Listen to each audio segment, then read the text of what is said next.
Hop, hop, c'est bien. Super. Ça me va. Bonjour, je m'appelle Cyril et si tu veux apprendre la self-défense simplement sans aucun niveau sportif et rester en bonne santé, bienvenue sur cette chaîne. Aujourd'hui, l'astuce de self-défense, ce n'est pas une astuce, mais c'est plutôt un reportage pour donner des astuces de self-défense pour des plus forts que soi. Double. Hop, hop, c'est bien.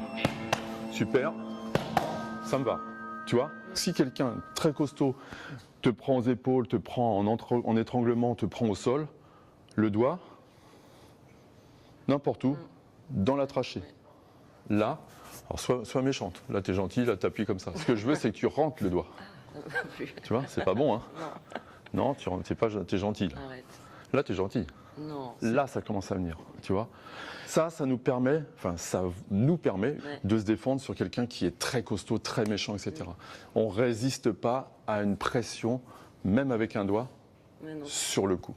Donc, le dialogue de l'agression, il est important parce que quand quelqu'un vient t'embêter, si tu dis calmez-vous, calmez-vous, calmez-vous, la première chose qu'il va faire, c'est surtout pas se calmer, quoi. Tu apaises.